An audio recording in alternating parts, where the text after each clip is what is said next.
এখান থেকে একদম নড়বে না, একদম না।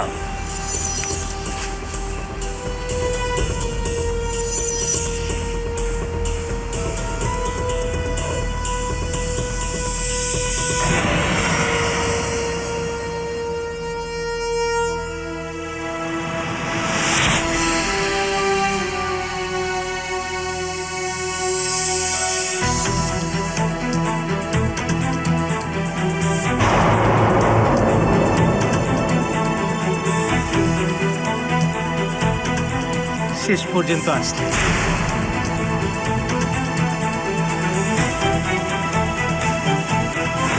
প্লিজ আমাকে নিয়ে যাও।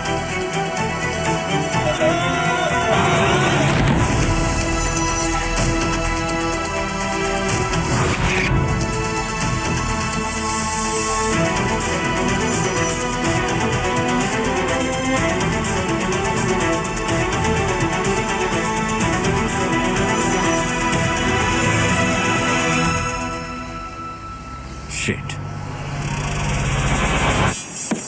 তুমি যা বলছো তাই যদি সত্যি হয়, এখন তুমি কি করবে? স্যারেন্ডার তো করতে পারি না। কেন? তুমি কি বিষয়টা বুঝতে পারছো না আয়েশা? সে চাচ্ছিল না যে লোকটা আমাকে সব বলুক। কে? জানি না, কিন্তু যেভাবেই হোক খুঁজে বের করতে হবে।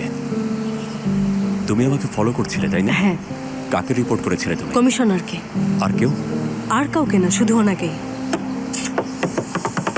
তুমি যদি শুরু থেকেই আমার কথা শুনতে, তাহলে তোমার সাথে সব কিছুই ঘটতো না। এসব নিয়ে এখন কথা বলার একদমই সময় না আয়েশা, একদমই না। আমরা কোথায় যাব সেটা ভাবো। তুমি তোমার বাসায় যেতে পারবে না, রেবেকার কাছেও না। যেখানেই যাও তোমার ফোন ট্যাপ করা হবে। আমি এমনটাই ধারণা করেছি।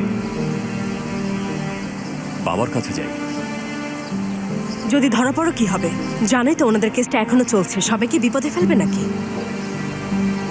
তোমার বাসায়? খুব ভালো কথা বলেছ। ওরা প্রথমে আমার বাসাতেই খোঁজ করবে, জানো তো। তুমি কি কোনো জায়গা মনে করতে পারছো না? একজন অবশ্য আছে। কে? তুমি আগে গাড়ির ট্রাঙ্কে উঠে পড়ো, যাও। কে আয়েশা? কে? মোস্তফা, তোমাকে কি বলেছি শুনেছো তুমি? প্লিজ যাও, ঢুকে পড়ো, ওঠো।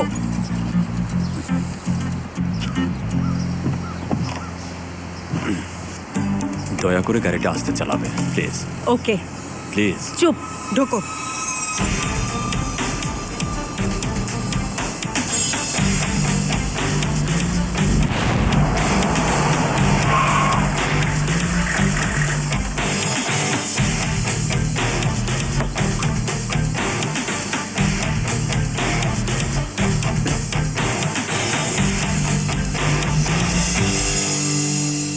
তাহলে বিয়ের তারিখ কি ঠিক করতে পারলে? পেরেছি বাবা। ভালো ভালো। যদি কোনো কিছুর প্রয়োজন হয় তাহলে আমাকে অবশ্যই জানাবে।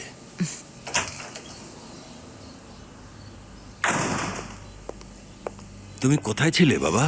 সদরুদ্দিন ঠিক আছেন আপনি? সঙ্গুল কোথায়? ঠিক আছে, আমি কিছু হয়নি। সঙ্গুল কোথায় বাবা? মিস সঙ্গুল কি এখনো আসেননি? বাবুর অনেক ক্ষুধা পেয়েছে।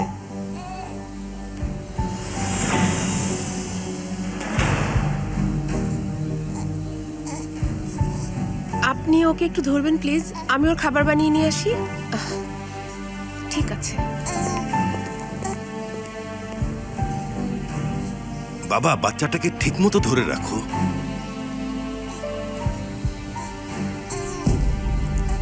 সেমা, ওকে একটু ধরো তো।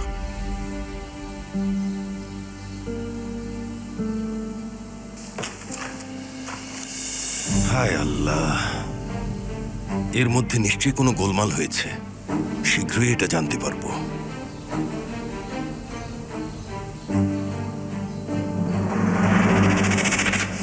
তুমি আমাকে কোথায় নিয়ে আসলে? চুপ করবে মোস্তফা? ওয়েলকাম। এখনই আমার রুমে চলুন।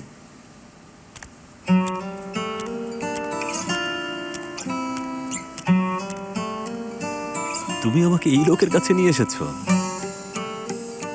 আমি যাচ্ছি না। যেতে না চাইলে যেও না। ওদের কাছে ধরা দাও, তখন জেলে পচে মরবে, ঠিক আছে?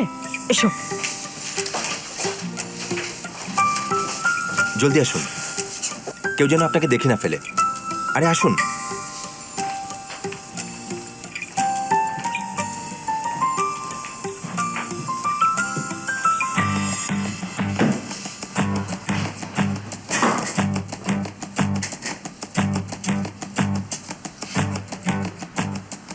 এতে আমরা তোমাকে ঝামেলায় ফেলছি না তো? আরে না না, এখানে এসে আপনারা ভালো করেছেন। বলুন তো কি হয়েছে?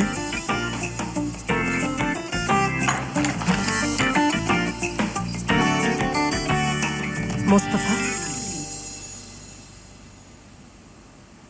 তেমন কিছুই না, জীবন আর কি। সিনানকে যে গুলি করেছে তাকে পাওয়া গেছে, কিন্তু সে এখন মৃত, আর দোষটা মোস্তফার উপরে চাপানো হচ্ছে। আমার সাথে অনেস্ট থাকলে আমি অবশ্যই হেল্প করব। কেবল জানার জন্য বলছি। সরি, লোকটার সাথে কিছু করেছেন? না করিনি। শিওর?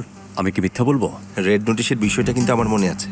দেখুন, রেড নোটিশের বিষয়টা ছিল একরকম, এটা আরেক রকম। ওকে, এখানে আমরা একটা খুন নিয়ে কথা বলছি। গ্রেট। অ্যাটলিস্ট পরিস্থিতির গুরুত্বটা আপনি বুঝতে পারছেন। আমি যাচ্ছি। স্যারেন্ডার করতে চাইলে করতে পারেন, নিশ্চয়ই বুদ্ধিমানের কাজ। তবে যদি আপনি লুকাতে চান তাহলে এটাই সবচেয়ে সেফ জায়গা। কারো হেল্পের প্রয়োজন আমার নেই, থ্যাংক ইউ। তাহলে তুমি আমার গাড়ির পেছনে লুকিয়েছিলে কেন? কারণ সেই সময় আমি লুকানোর জন্য এর চেয়ে ভালো জায়গা পাই। যদি ধরা পড়ে যান তাহলে সাহায্য করার জন্য অনেক দেরি হয়ে যাবে। আর যদি চান তাহলে শুরু থেকে বলুন, দেখা যাক আমি কি করতে পারি। ঠিক আছে, আমি একটু আসছি। হ্যাঁ,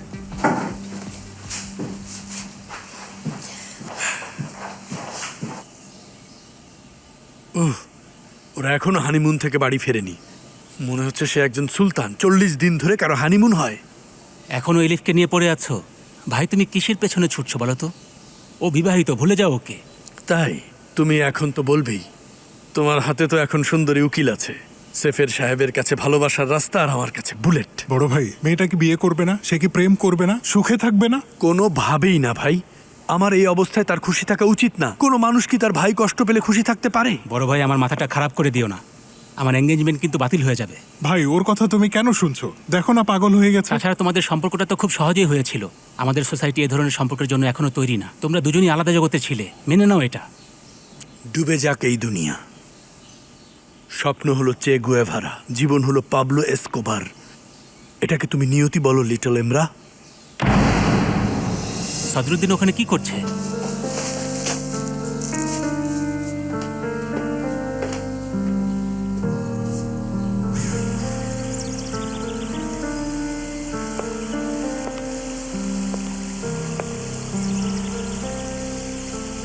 আমাকে বলো বাবা, কি হয়েছে? তেমন কিছুই হয়নি বাবা। কিছু না হলে তোমাকে এমন বিষণ্ণ দেখাচ্ছে কেন? তুমি বাবা হয়েছো, এখন গুছিয়ে নেওয়ার সময়। তা না করে তুমি পুরোপুরি এলোমেলো হয়ে গেছো। সমস্যা যাই হোক তুমি বলো, আমার কাছে লুকাবে?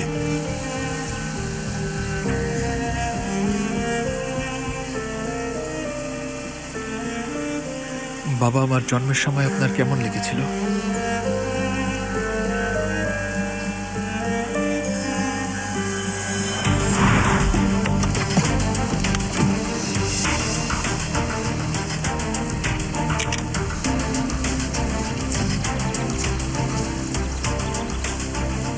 সদরুদ্দিন কোথায়? বাগানে ম্যাডাম। ভাড়া দিয়ে দাও। Thank you. তুমি 4 কেজি ওজন নিয়ে জন্মেছিলে জানো? একদম পালোয়ানের মতো ছিলে, মাশাআল্লাহ। মনে হচ্ছিল যেন গর্বে আমার বুক ফুলে যাচ্ছে। তোমাকে আমি আমার কোলে তুলে নিলাম। যখন দেখলাম, সেই মুহূর্তে বুঝতে পারলাম যে আমি একজন বাবা। আমার একটা ছেলে আছে।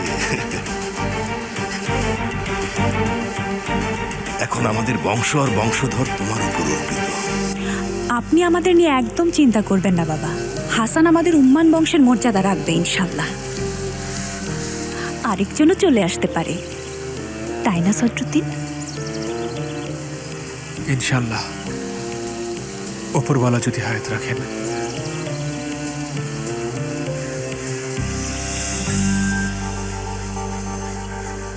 আমি বরং হাসানকে দেখে আসি।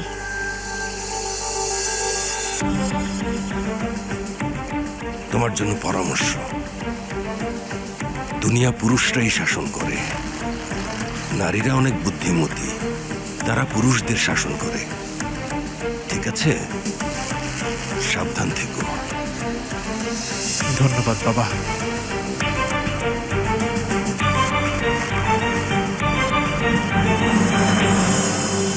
প্রথমে মাফিয়ার মেয়ে, এরপর সরাসরি মাফিয়া। তুমি কি এখন খুনের অভিযোগে অভিযুক্ত একজন পুলিশকেও এনেছো? তুমি কি করছো ভাই? আমাদের একঘেয়ে জীবনে বৈচিত্র্য এসেছে, খারাপ কি? বাদ দাও, আমরা প্যাস্টেল রং দিয়ে খুব ভালোই করেছিলাম। রংটা এত আকর্ষণীয় যে ভয় পাচ্ছি এখন যদি কোনো মেয়ের সাথে ফ্লার্ট করি। গুরজান, বাজে বকো না। তুমি আমাকে ইচ্ছে করে এখানে নিয়ে এসেছো, তাই না? মেয়েদের বিষয়ে নিজেকে কনভিন্স করছো, এখন আমাকেও কনভিন্স করছো, তাই না? তুমিই বলেছিলে যে লোকটা খুব ভালো, তার এটা ভালো ওটা ভালো, সে তোমাকে হেল্প করবে। আয়েশা শোনো, একদম বাজে বকবে না। ওই লোকের উদ্দেশ্য আমাকে হেল্প করা না, সে তোমাকে হেল্প করতে চায়। তুমি নিজেকে আবারও ঝামেলায় ফেলেছো, আর এদিকে আমি জানি না কেন স্টুপিডের মতো তোমাকে আবারও হেল্প করার চেষ্টা করছি। আমি এর কারণ জানি। ও তাই নাকি? বলো তো শুনি। এর কারণ তুমি আমাকে একটা ব্যাড নিউজ, ওনার বিরুদ্ধে একটা ওয়ারেন্টও জারি করা হয়েছে। আপনি কি ঠিক বলছেন? এটা তো এখন সবচেয়ে বড় নিউজ, আমি জীবনে কখনো ধারণাই করতে পারিনি। আয়েশা, এই লোকটা কিন্তু সত্যি দুর্দান্ত একজন লয়ার। উনি তো মানুষকে দড়ি দিয়ে টেনে তুলতে পারেন। মানুষকে নিয়ে মজা করলে নিজেকে আপনার খুব বুদ্ধিমান মনে হয় মুস্তাফা? খুব ভালো লাগে এটা করলে? আপনার কি করা উচিত জানেন? আপনি সাইকিয়াট্রিস্টের কাছে যান, আপনার শৈশবে ফিরে যাওয়া উচিত। আমার শৈশব খুবই অন্ধকার, তাছাড়া আমি অন্ধকারকে অনেক ভয় পাই। মোস্তফা, তুমি আমার ধৈর্যের পরীক্ষা নিচ্ছ। আমাদের ধৈর্য? তোমাদের ধৈর্য না? আমি তোমাদের দুজনকে ধৈর্য হারা করছি, তাই তো? তাহলে তোমরা হচ্ছ দুজন আর আমি একা, তাই তো? আয়শা, আমার এতটুকুই করা ছিল, সরি। মেতে মেতে মেতে প্লিজ, মোস্তফার তোমাকে প্রয়োজন, প্লিজ।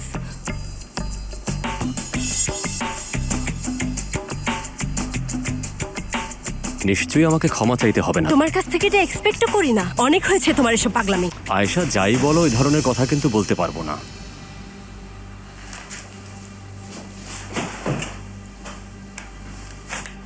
কি করছেন আপনি? কমিশনারকে ফোন করছি। ও তোমাকে ফোন করেনি? না স্যার, ফোন করেনি। যেভাবেই হোক মোস্তফাকে তোমরা খুঁজে বের করো। 1 মিনিট দাঁড়াও, ওই আমাকে ফোন করছে। মোস্তফা, কোথায় আছো তুমি? Hello sir. স্যার, আমি এটা করিনি, ওখানে অন্য একজন ছিল। তাহলে তুমি লুকিয়ে আছো কেন? এখনই চলে এসো, আমিও আছি, আমরা যে কোনো ভাবে এর সমাধান করব। মোস্তফা শোনো, এভাবে লুকিয়ে থাকলে নিজেকে তুমি আরো ঝামেলার মধ্যে ফেলবে। শুনুন স্যার, আমার বিরুদ্ধে অ্যারেস্ট ওয়ারেন্ট আছে। আমি যদি এখন জেলে যাই তাহলে আর বাইরে বের হতে পারবো না। আমাকে আপনি আর একটু সময় দিন, আমি সবকিছু সামলে নেব। মোস্তফা, তুমি কিন্তু আমাকেও ঝামেলার মধ্যে ফেলছো ভাই। স্যার, কিছুই হবে না, আমি সব সামলে নেব, বিশ্বাস করুন আমাকে।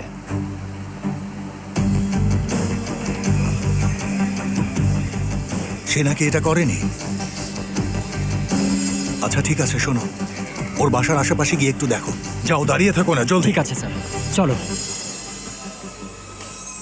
মোস্তফাকে তুমি কিভাবে খুঁজে পেলে? আই মিন, তুমি কিভাবে জানলে ও কোথায় যাচ্ছে? ফলো করছিলাম। কি? কাল রাতে আমি আয়েশার বাসায় ছিলাম, সেভাবেই জানে। ক্রিমিনালকে কিডন্যাপ করে আপনি আয়েশার বাসায় ছিলেন? দারুণ কাজ করেছেন, গর্ব করা উচিত।